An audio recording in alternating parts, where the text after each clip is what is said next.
Welcome to Help, I Have Kids. I'm your host, Pam Marshall, a mom of 5 and a pediatric occupational therapist with over 35 years experience. This podcast is designed to equip you with practical tools, insights from experts, and real-life stories. Because at the end of the day, you are the head of your child's care team. Each week, you'll hear from pediatric experts and fellow moms like you that will help build your confidence. They'll offer clarity and empower you to make informed decisions that work for your whole family.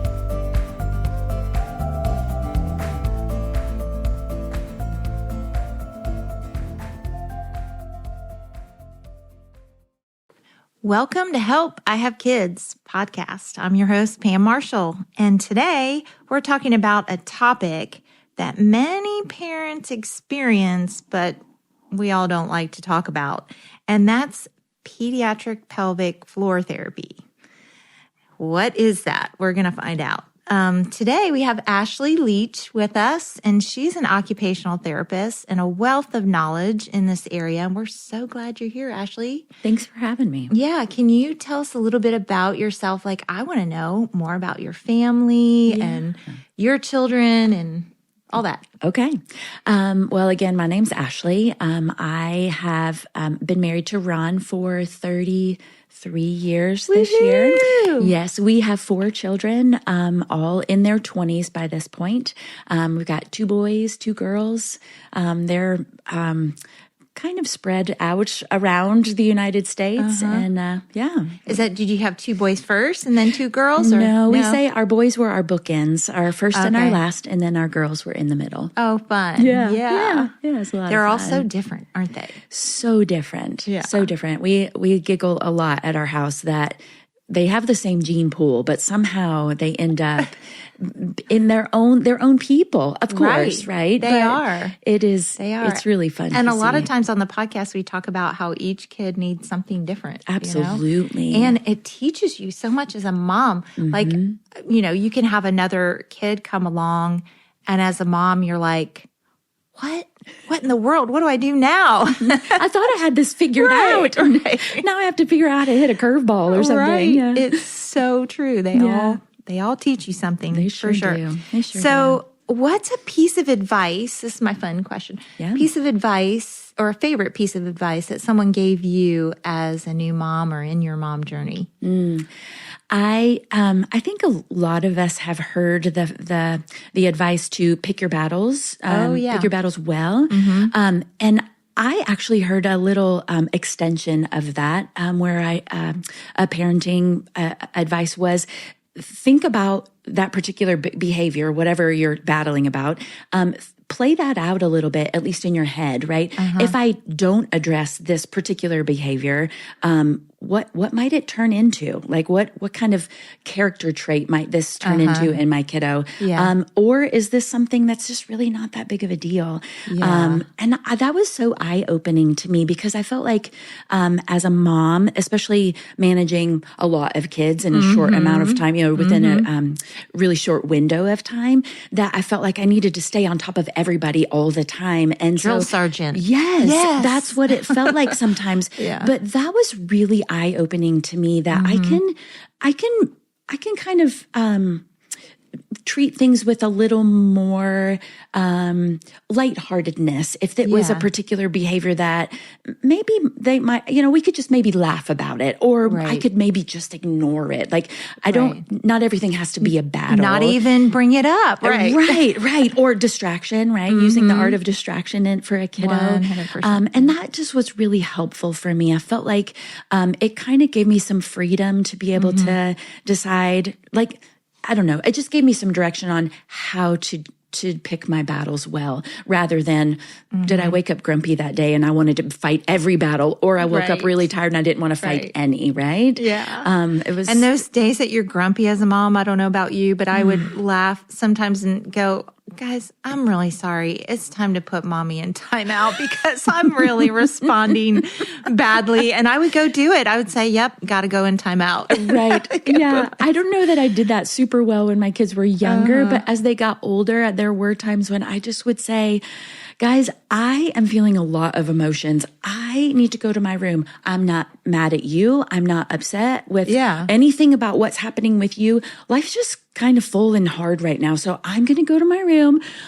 You might hear me cry, and that's okay, but I'll be back out in a little bit, and then we can do whatever's next on the list of things to do. But yeah, kind of like a more grown-up version of a timeout that I put myself in. For sure. So mom, sometimes put yourself in timeout or go to your room. That's right. One of the above. Yeah. So can you help us understand this world of pelvic therapy? I know we've been talking about a lot with moms postpartum, but how does pelvic therapy help children? And talk to us about that. Yeah.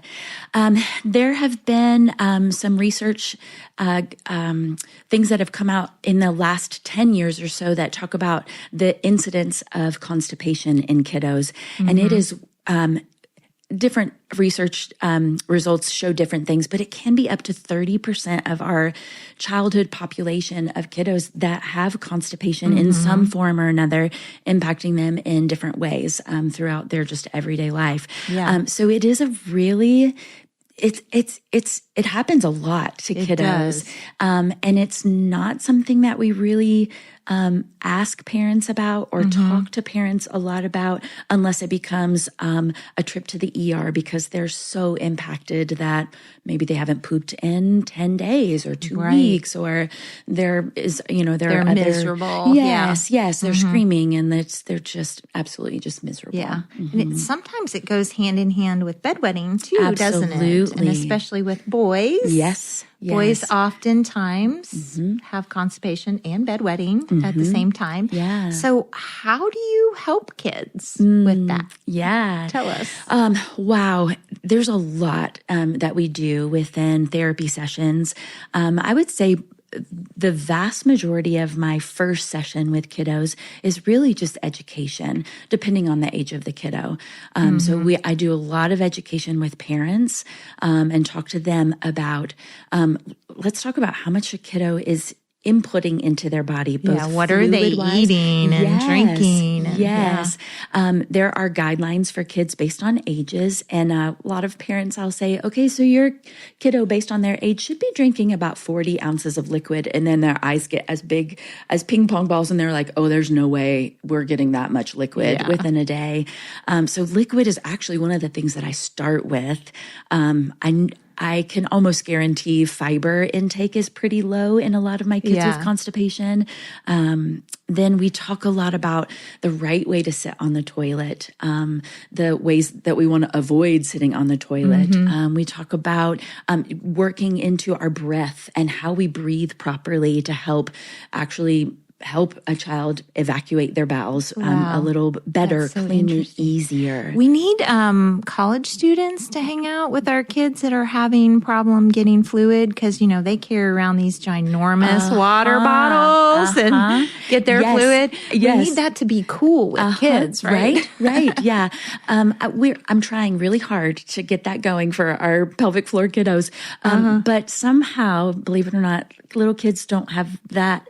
It's a little bit harder for them to keep track of things like a water bottle. So those get lost frequently with our kids. It is hard. And it's hard for them to stop at school to drink water. It's hard to drink water at school. Yes. Yeah, it is. I'm finding a lot of classrooms and a lot of teachers will allow kids to have water bottles at their desks. That's helpful. Because research is telling us so much about how liquid intake is great for just brain function. And so there are a lot of teachers that will actually allow kids to have water bottles at their desks. And it's also important to have a backpack that holds a water bottle. I know when I was choosing backpacks as a mom, I would try to always get one that would hold that water bottle securely. Because if you don't have that, it's, like you said, really hard to keep up with it. And carabiners are also helpful. Using carabiners to have a water bottle that, not one of the heavy ones that conks you on the head, but, a lighter weight one that you can use that clip or carabiner to clip it to your backpack. Yeah. That's great. That's good. So, besides drinking water, what is another tip that you feel like, moms can do? Like what's something practical that they can do? When your kiddo is sitting on the toilet, that's a hard thing to sit on. It's like nothing else that we sit on our entire lives, right? We never sit on a seat that has a hole in the middle of it. Right. And so if you can kind of think about what that might feel like to their little bodies, usually they don't have something to put their feet on, and so their feet are not set or they're stable not secure. on them. They're just not secure, dangling, which means they're holding onto the toilet seat. A lot of my kids will lean back against the back of the toilet seat for stability, and then every muscle in their body is contracted to keep themselves upright and keep from falling into the seat with the hole in it and with water at the bottom. It makes it very hard to relax. It is very hard to relax that way. And so it's amazing getting kids just positioned in the right toileting position and how beautiful that makes it for kids to be able to let go and be able to poop in a toilet. I used to teach parents, if they were able to sit on top of your countertop and let your feet dangle and feel what it feels like to have no support. Yeah. You close your eyes and you feel all the muscles that are working when you're dangling like that. Absolutely. Yeah. So getting those feet supported. I know a lot of parents are using the toilet seat that just fits right onto the toilet, the adult toilet, and it has a couple of step stools or steps to it. But a lot of times our little kids can't even reach their feet to that top step when they're sitting. And so we talk a lot about making sure those feet are good and supported, that their ankles, their knees, and their hips start out at that 90-degree angle. Really good. So they're very, very supported. The squatty potty. If you haven't heard of the squatty potty, it's the best. It is really good. And I don't even know if they make them in pediatric versions or not. I don't either. I haven't seen them, but I wish they would because it would be a little taller. But I'm a fan of the squatty potty. Yes. That's been really helpful for a lot of people. When you get your body in that position, it makes it easier for you to actually lean forward. We want that hip angle. We start out at 90 and get good and stable, and then we actually close that angle up a little bit. So I often will encourage kids to put either their hands or their forearms on their knees, so they're leaning forward. I encourage them to get a nice straight back, and that puts them in the most beautiful anatomical position to open up those pelvic floor muscles and be able to poop much easier. That's so good. Yeah. So moms, that's a good tip for you to try right there. Yes. Well, sometimes if you're like me, I was a mom noticing I had one of our children would go from being constipated to runny, to constipated to runny. And the child at the time was 9. And I went, this is not right. A 9-year-old should not be happening. What is the root cause? I wanted to get to the root cause and found out he was really severely allergic to corn. Whoa. And needed to get off corn. And we did eliminate a lot of other foods, but sometimes an elimination diet can also help. So you slowly reintroduce foods back and figure out which ones are causing the constipation. And, he's 31 years old now and still says he can't have corn. Like he feels it. If he has something with corn in it, he feels it right in his gut. That's tough. That's really tough. So health-wise, how do you coach parents around that? I was fortunate to have a good doctor we went to that helped figure that out. But if you don't know the questions to ask or you don't know what foods it is, how do you problem solve that? Yeah. I'm finding that a lot of our kids that come to us for pelvic floor therapy also have some picky eating tendencies as well. And so I will often tag team with one of our feeding specialists and work on the intake part of that to really increase some of those food choices for them so that they are getting some more of that fiber input.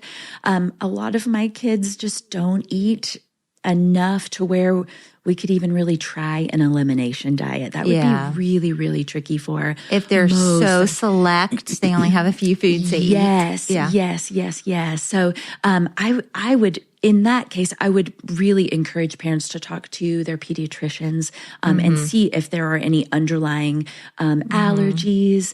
We do talk about constipating foods, foods that can be irritating to both bowel and bladder. We do that a lot during our first and second sessions together. But a lot of times kids can go back and forth between seemingly constipated and having those really, really loose stools. But that is often a function of just being so compacted and so constipated. That it's just leaking out around the blockage. Right? Mm-hmm. You eat, regardless of whether you're constipated or not, your body is always telling you, hey, it's time to eat. It's time to drink. And so we do that. And then our body just knows that if once that food gets down to that large intestine, and that's the part of the body that's got to pull out the liquid so that the liquid can go to all of the body processes and make them run smoothly.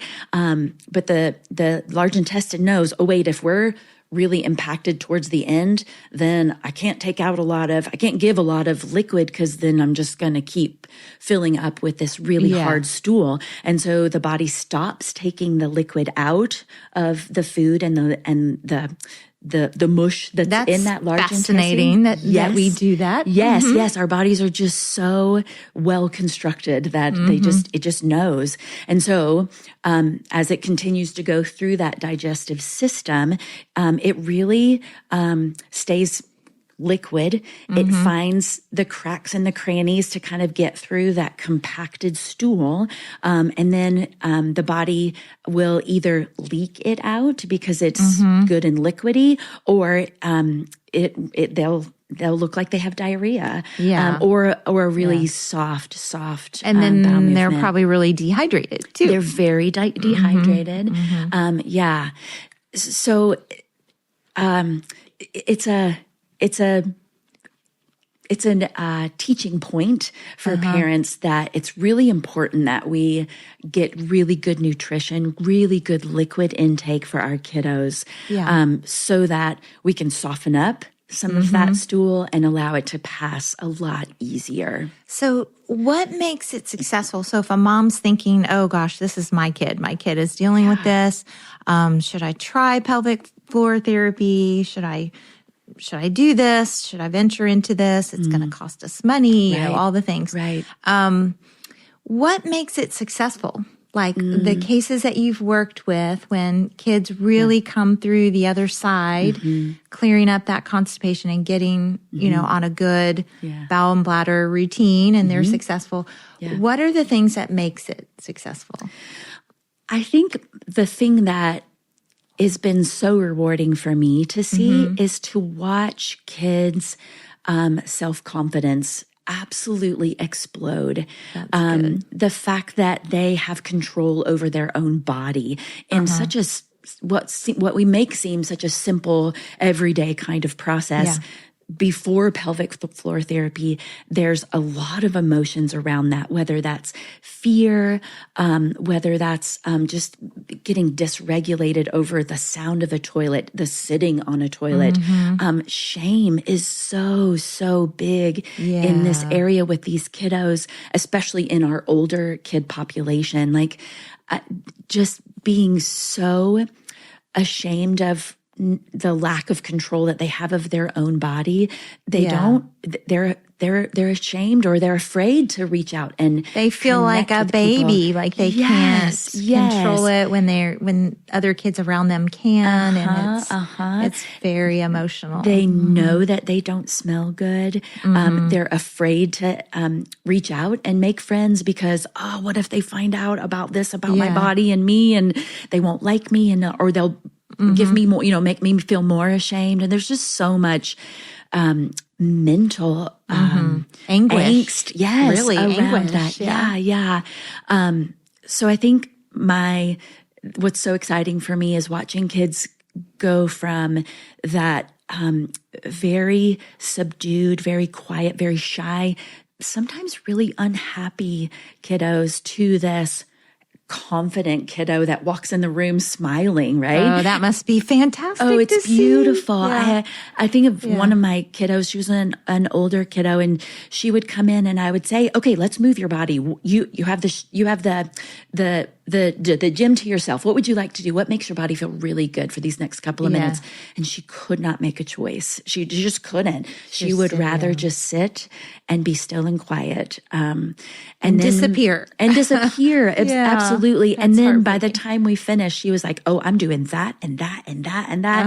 And she would take full advantage of that freedom in our gym and could move her body in the way that she wanted to, because she had done all the work that she needed to do. She had gone from a kiddo that was in tremendous pain, having bowel movements maybe once or twice a week, to having bowel movements every single day. Which is mom's supposed to happen. It's supposed to happen. It's supposed to be every day. Yes, our GI specialists, from doctors to nurses, they say our goal is to have a daily bowel movement. Right. And then have, and in pelvic floor therapy, we call it no poop leaks, no pee leaks, and really no abdominal pain. There shouldn't really be any pain that's surrounding that particular part of our body. And no matter how good we are at moms of trying to not be frustrated or trying to not put feelings onto our child, it's really hard. It's a pain when you have to wash sheets every day and wash clothes all the time. And throw out underwear. Constantly none of us are good enough that we can mask that all the time. Right. It comes through. Right. It's frustrating. It is. And there's so much comparison that I know that it is so easy to look at a fellow mom and be like, her kid potty trained in whatever, X number of weeks. And here my kid is 5 and they're still wetting the bed, or they're still having accidents. And it's so disheartening. It is so disheartening. And there's so many strategies and information out there on how we can help our kids. And I'm sure as moms out there have tried everything. And if it's still not working, it's just, it's so hard for a mom's heart to be able to think, I've tried everything I know to try. And it's still not working. Well, there's hope. I mean, that's kind of why we're doing this podcast. Absolutely. Is there are pelvic floor specialists. It does need to be someone with that extra training. It's not just any occupational therapist or any physical therapist. It's usually OT or PT that are specialized in this. And it's, you need to ask your pediatrician to help you find the right person to partner with you and your child.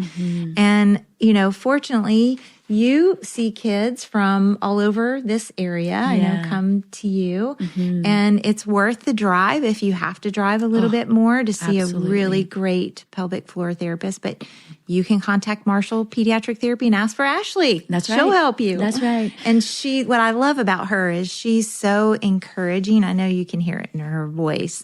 You're such an encouraging person to the kids. And I've watched you with kids and watched them react to your you just have a kind, sweet nature about you. And I know it takes a kind, sweet person to help a child through something traumatic like this. It is. It is really, I like to, when kids come in for evaluations, I like to make sure they know why they're there. And then I'll just come right out and tell them, hey, just so you know, when you come here, we're going to talk about poop and pee. Yeah. And they always look at me like, wait, what? We're talking about what?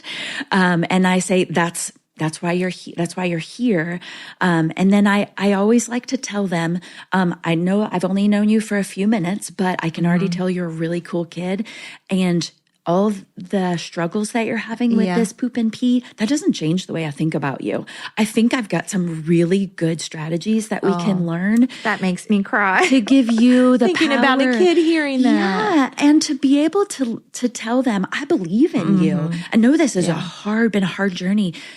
But also, I also need you to know, whatever you tell me, doesn't change the way I feel about you. You're already so special. Good. You're so like you bring so much to the table. I can't wait to learn about who you are. This is exciting for me. And I don't want you to be ashamed, and I don't want you to be embarrassed. And then a lot of times I get to tell parents the same thing. I see you. I know you. I know the journey that you've been on to get here too.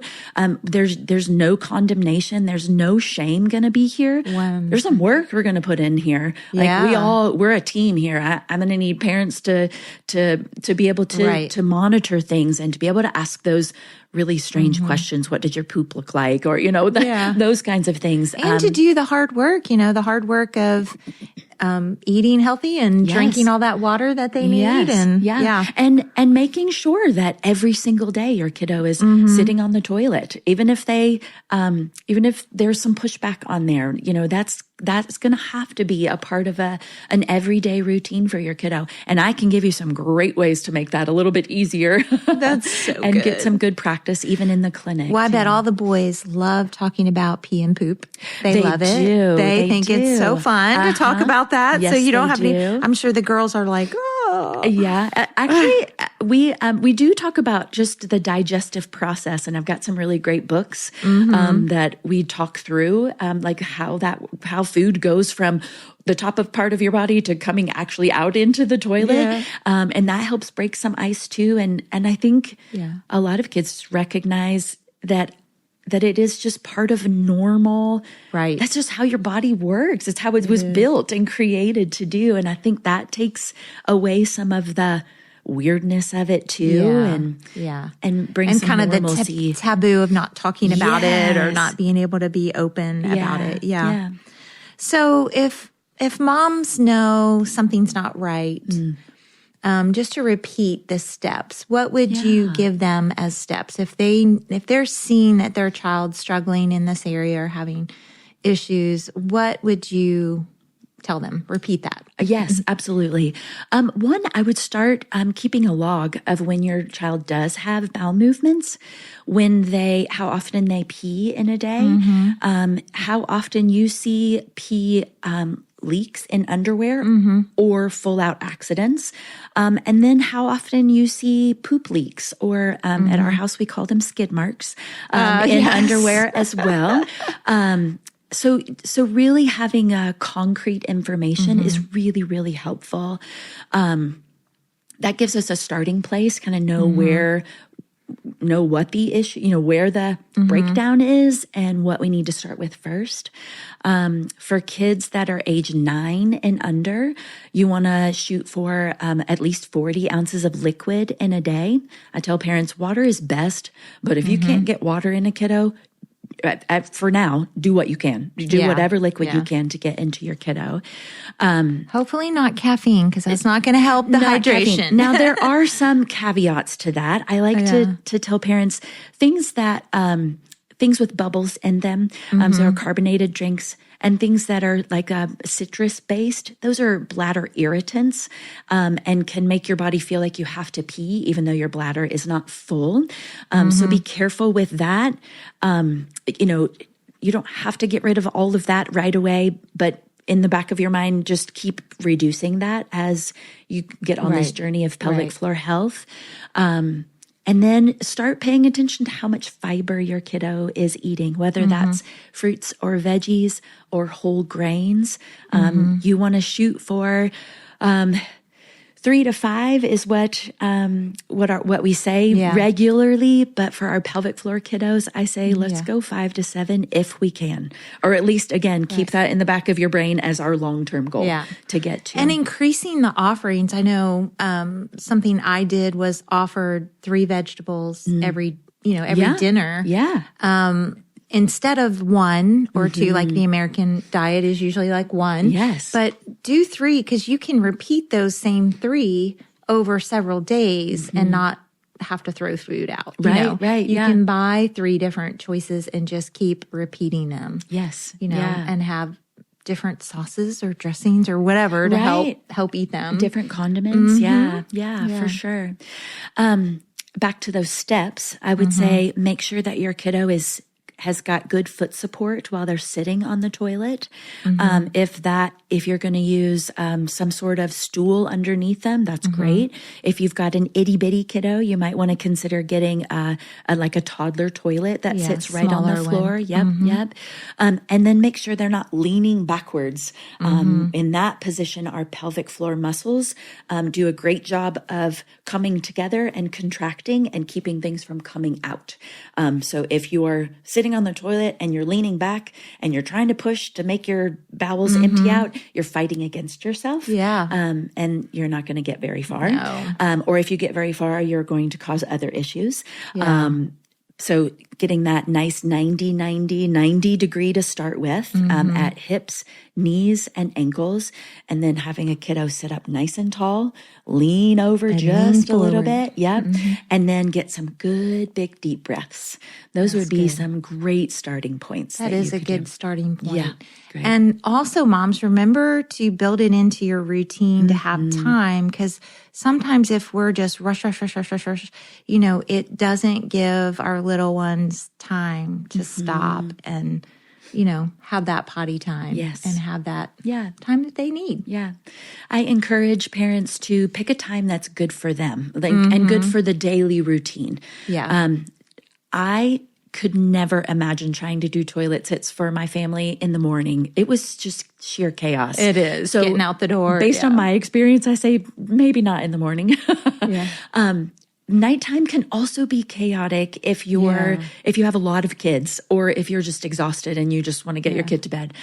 But on the flip side of that, you can also pair that toilet sit with bath time, when a kiddo can be in some warm water, can help relax those muscles and the whole body, actually move them from the bathtub to a toilet sit after they get all dried off and stuff. And then be able to incorporate some of those bath toys in that toilet sit so that it's not just boring or feels like torture or things like that. That can also be really helpful too, especially for a kid. That's all good advice. Yeah. I know our boys seemed to always run in the door when they got home off the bus or right home from school was their time. That's right. But you can watch your child and help them develop those good habits, those times. And our bodies love routines, whether that's morning routines, bedtime routines, even toileting routines that's just so good for our bodies. Our bodies really thrive off of that. So think of this potty training time or this pelvic floor therapy time as training a kiddo's body to be able to function as it should, get rid of waste as it should. So good. Your tips are informative and helpful. And moms, I know you can just implement some of these right away. And some of you moms who don't have kids having this problem, you may, because one doesn't, and maybe the next one does. That's so right. Just store this information. Different stages of life too. That's can right. be. If you've got a kiddo that's super athletic or involved in maybe a summer sport, winter rolls around and they maybe don't have those practices or those movement opportunities, and so you might see things kind of change a little bit. Illness can really set a kiddo back. It can. There's just lots of different stages of our kids' growth that constipation may attack or hit that other times creep right in and yeah, have happened. Yes. Well, Ashley, you're just a great wealth of information on this topic, and I appreciate you taking time absolutely to share your knowledge and to help moms through this. Yeah. So I would have liked to have heard this way back when I needed it. So thanks so much for being here. Of course. Right. Thanks for having me. Thanks so much for listening to Help, I Have Kids. If you're tuning into this podcast, that means you're a mom who's curious, committed, and ready to learn. And we see you. We'd love for you to join our Help, I Have Kids Facebook community, where moms just like you are connecting, asking questions, and encouraging each other every day. It's a space for real conversations, expert insight, and support from moms who get it, because we're all in this together. And if you know a mom who's feeling unsure or maybe overwhelmed, or just needs to be reminded that she can do it, she can advocate for her child with confidence, share this episode with her. We're building a village here, and we're glad you're a part of it.